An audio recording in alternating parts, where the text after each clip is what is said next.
Some places going to get 2 feet of rain. It's moving that slow.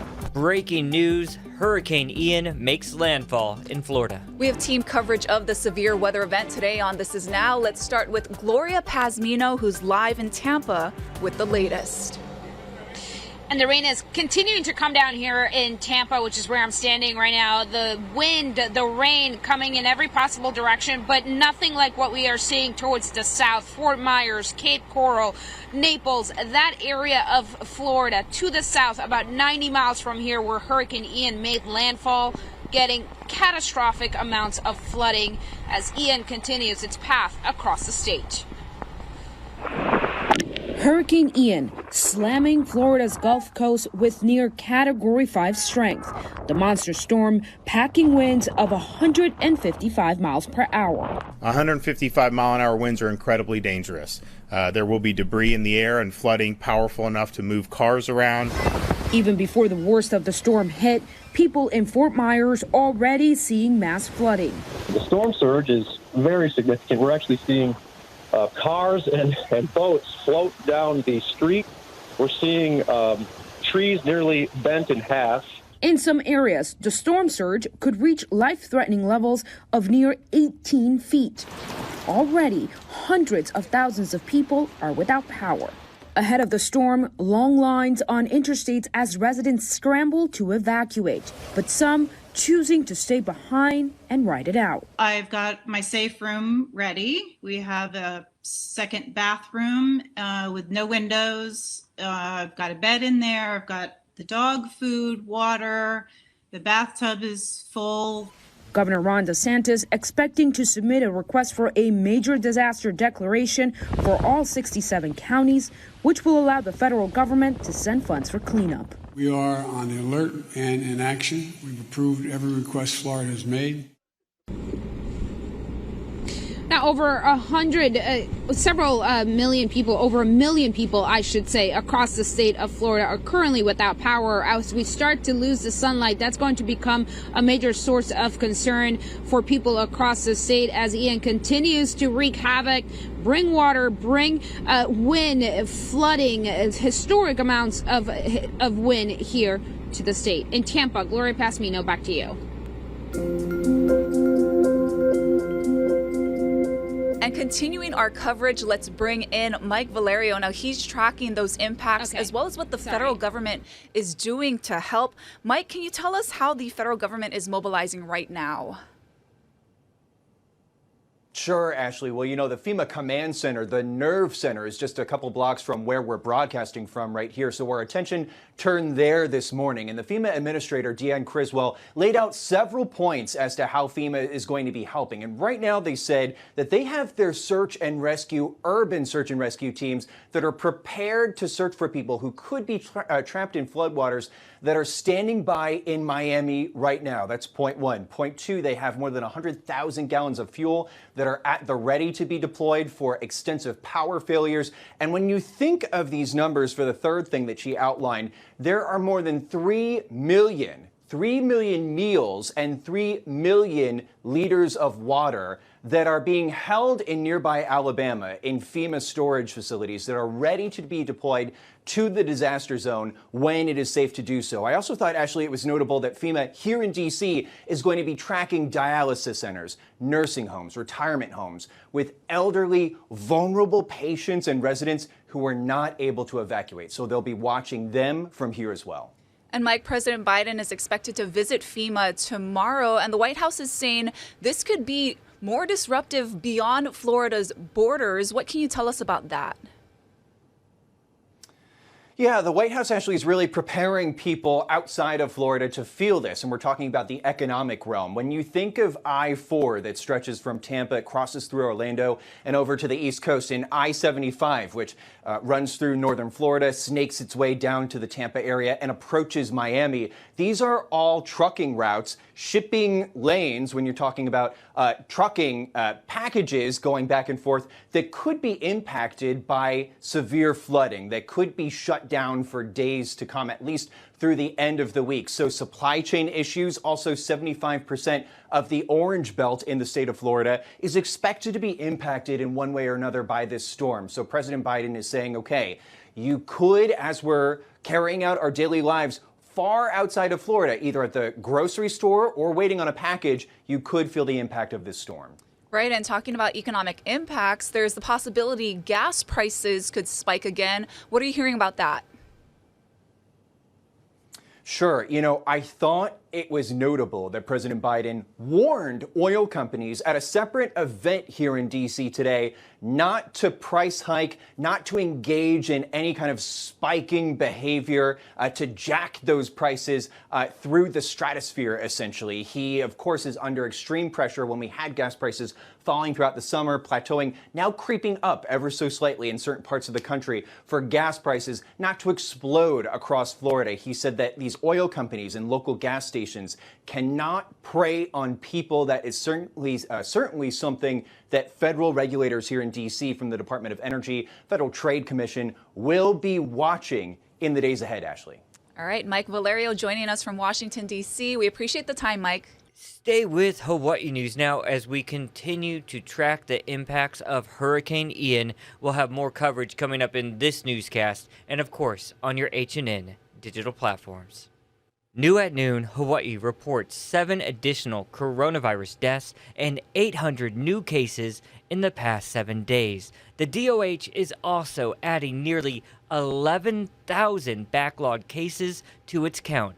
It says this represents, quote, historic reinfection cases recorded since September of 2020. DOH said reinfections will now be included in their COVID dashboard as they see a growing trend. Officials said the percentage of COVID cases involving individuals who had prior infections now accounts for about 10% of new confirmed cases. In other news, new today, eligible people who did not receive the monkeypox vaccine were 14 times more likely to become infected with the virus than those who were vaccinated. That's according to federal government data. The figure reflects the first wave of authoritative data collected by the Biden administration on the effectiveness of the monkeypox vaccine. It's an important milestone in the administration's fight against the virus. For those vaccinated, protection was seen as early as 2 weeks after their first vaccine dose. There have been limited data on how well the Jynneos vaccine performs against monkeypox in real-world conditions. These new data provide us with a level of cautious optimism that the vaccine is working as intended. Meanwhile, Hawaii's monkeypox count now stands at 37 cases since June. We're learning some disturbing new details from some newly released documents in the case against Mike Miskey. He's the businessman accused of running a criminal enterprise. Here's Lynn Kawano with more on that. More than 100 files were recently unsealed. They include witness statements. One of those witnesses ended up dead after being labeled a snitch. He was afraid that it would happen to him. Janet Salas's son, James Borling Salas, was brutally beaten in December 2019 inside OCCC. James, this is mommy, James. I love you. She was allowed to take him home to die, a death he feared after he came forward with information about a criminal group federal prosecutors were investigating, known as the Miskey Enterprise. More than 100 records tied to the federal case against businessman and suspected crime boss Michael Miskey were recently unsealed after a successful legal challenge by the nonprofit, the Civil Beat Law Center for Public Interest. Among the documents, search warrant applications, including one that details what Borling Salas told authorities he witnessed when he went to a home in Kalihi in November 2016. His words was, he's a walking dead man, and he lived like that. He lived like that till he died. Salas says her son saw Jonathan Frazier, who had been kidnapped, allegedly because Miskey blamed him for a car accident that killed his son. According to the records, Borling Salas, labeled CS for confidential source, said he saw Frazier tied to a green plastic garden chair with zip tie restraints and duct tape. He had a bloodied face. Jake Smith and Lance Bermudez, associates of Miskey, started burning Frazier's feet and hands and eventually worked their way up Frazier's body with a propane gas torch. The documents say days later, Boiling Salas returned to the home and saw a very large pot cooking on the stove and observed a very large bone sticking out of the pot. He reportedly told authorities that flesh began to fall away from the bone, and he believed the bone to be human. Boiling Salas confided in family. My mom told him to do the right thing. He listened. He did the right thing. That cost him his life. Boiling Salas was arrested for probation violation in 2019. His family says they called OCCC and law enforcement to ask that he be held in solitary. Instead, they put him into general population knowing that his life was in danger. Salas is now suing the Department of Public Safety and others. Miskey is charged with Frazier's kidnapping and murder and is awaiting trial scheduled for April. Smith and Bermudez have taken plea deals, admitting to robbery, racketeering, and drug crimes, but not murder. There's so much information in those files that were recently unsealed. We've posted some of them to our website, hawaiinewsnow.com. I'm Lynn Kawano, Hawaii News Now.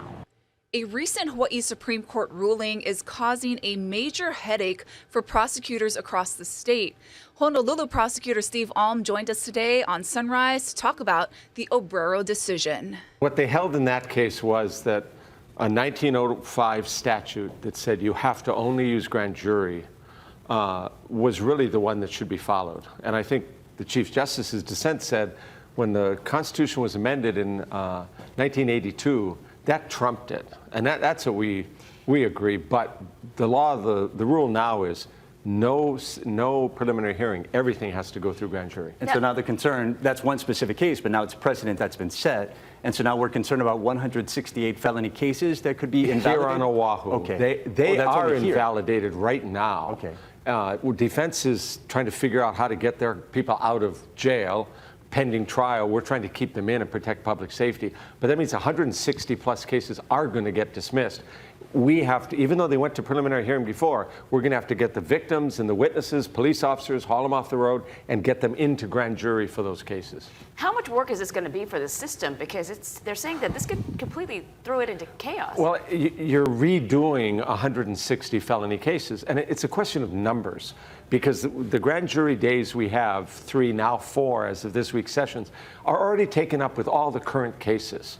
So the judiciary, I'm sure, will do their level best, but getting a grand jury is not something you can just pull out of the air. You've got to bring people in, ask them questions just to set that up. And that's what we need in order to deal with this 160. But that's why we're also asking for a special session. This isn't normal on the mainland either, is it? We haven't heard of this. It's out of the blue.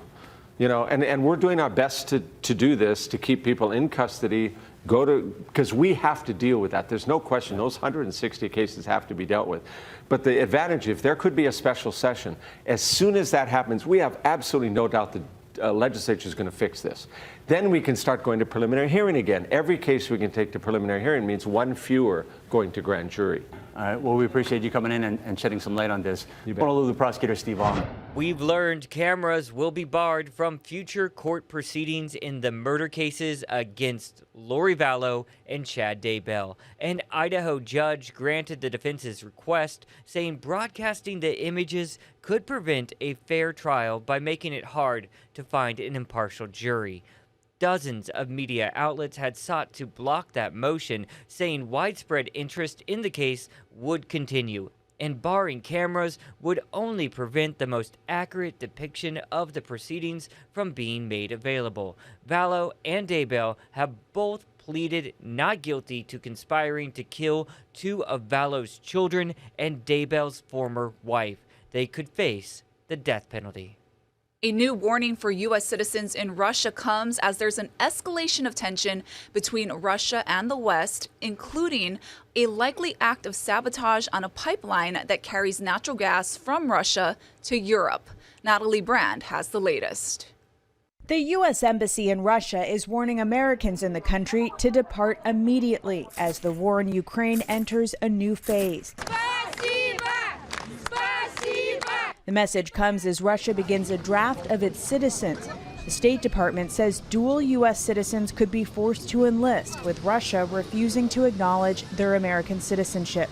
Satellite images show a growing number of Russians trying to flee, creating long lines of cars waiting to cross the border. I support all good people standing up in a principled way. This comes as an investigation is now underway into suspected sabotage of the Nord Stream gas pipelines running from Russia to Germany under the Baltic Sea.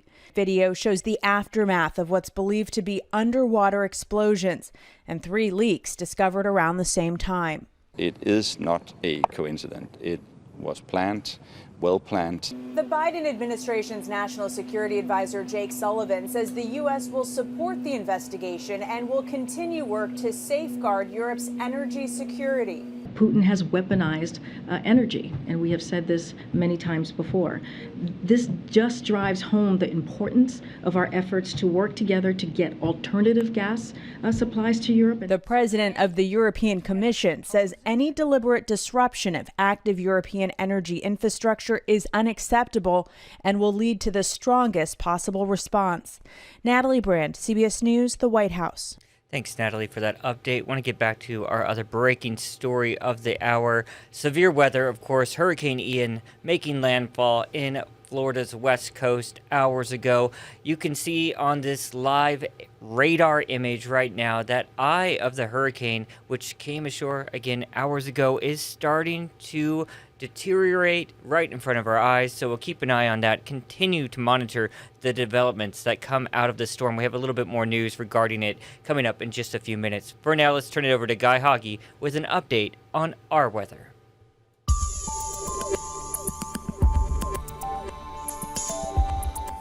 So over the next several days, the weather's going to be changing because breezy trade winds take over today. They'll bring in a few more windward and meltwater showers tomorrow and Friday, but we're still expecting a lot of sunshine throughout that time period. And then on Saturday, the trade winds leave again. They go on vacation. They'll be gone for a couple of days, so it's going to be a hot, sticky weekend with some pop-up showers, mainly in the afternoon. Thanks, Guy, for that update. When are those trade winds going to stick around for good? Come on. All right, back to hurricane coverage. And you've seen them before, those hurricane hunters, so those people that go up with NOAA into the eye of the storm. Well, it got really interesting and really rocky this time around for one hurricane hunter group. I'm going to play out what happened. Oh! We're all right. We're all right. Holy cow! Yeah, that's Astro Nick is his handle on Twitter. He's a hurricane storm tracker hunter, if you want to call him. He says, quote, when I say this is by far the roughest flight of my career so far, I mean it. I have never seen the bunks come out like this. There was coffee everywhere. Oh. Yeah. You can see him really get jerked around there, and you can also see that we had to bleep out a certain four-letter word that he was saying there, too. Mm-hmm.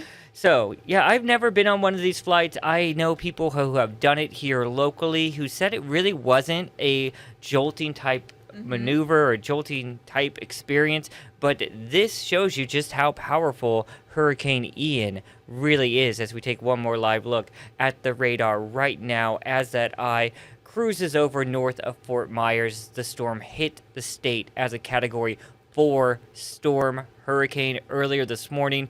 We are just now getting in damage reports. You got to keep in mind, a lot of people in the direct hit are without things like power or maybe even cell service. We know that 1.3 million people now are without power, so we'll continue to monitor this still developing story.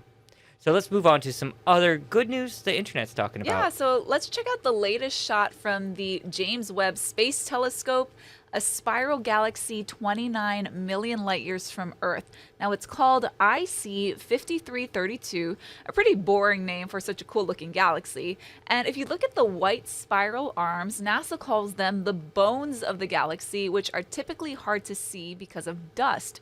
We've actually never seen this kind of detail before, so another telescope, one you've probably heard of, called the Hubble, has taken images of this galaxy before, but not in quite the same detail. So Webb has already taken images of unseen aspects of the cosmos, along with images of Mars, Jupiter, and Neptune. The $10 billion Space Observatory has enough fuel to keep getting fantastic shots like this for about 20 years. Keep them coming. Yeah, it's just gorgeous. I love and now those. we get to talk about one of my favorite celebrities. I know, this was Yes. such a great video. So the power of social media brought pop star Lizzo to play a priceless flute. Listen to this.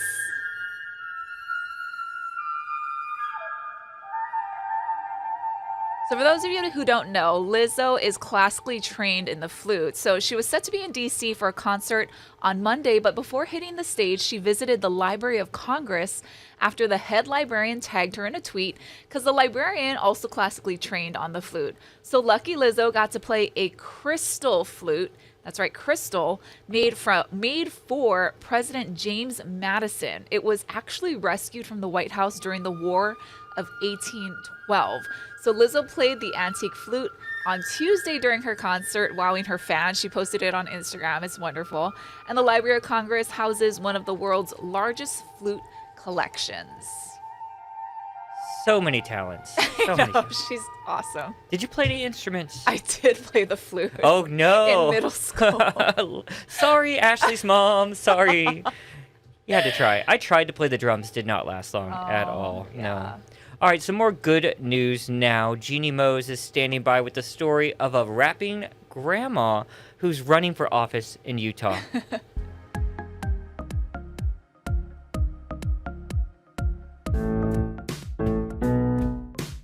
Wrap your head around this rapper. Hey, Utah District 12, listen up right here. There's a new name on the ballot for the Senate this year. She's 80 years old, mother of 9, grandmother of 35. My name is Linda Paulson, Republican and awesome. Love God and family. Move over, Megan Thee Stallion. Rap's got a new queen, running for a state Senate seat in Utah. Where's integrity, morality, accountability? She's like the rapping granny in The Wedding Singer. I said hip hop, I hip it to the hip it to the hip hip hop. You don't stop the rock to the bang bang boogie. Only Paulson is real and a Republican, leaving viewers split. I love it. I don't want to, but I do. She's so cute. Versus Linda Paulson's campaign rap lowered my IQ. Hey, Utah District 12. This guy bopped to it, then blew a raspberry. Her most controversial line is this one. Just to clarify, as a female adult, I know what a woman is. Okay. But even left-leaning hosts paid homage. And she spits hot fire. And Colbert himself rapped back at her. And just to clarify, as a comedian, I want you to make more songs, please. CNN never heard back from Paulson, but she told the Salt Lake Tribune that her youngest daughter, Brenda, wrote the words to the song as an 80th birthday gift. Resurrected. They recorded it in Paulson's backyard. The frontrunner in the race is the incumbent Democrat. I'm Senator Karen May. I don't rap, I legislate. A real rapper, conservative rapper Bryson Gray, did a Paulson remix. My name is Linda Paulson, Republican and awesome. Love God and family and the Constitution. Love God, love my family, and I love my Constitution. But Paulson didn't just rap. District 12 needs a choice. Let me be your voice. She even dabbled in the dab. Jeannie Mose, CNN, New York. And that's it for This Is Now. Latest storm coverage coming up at 1 to 4.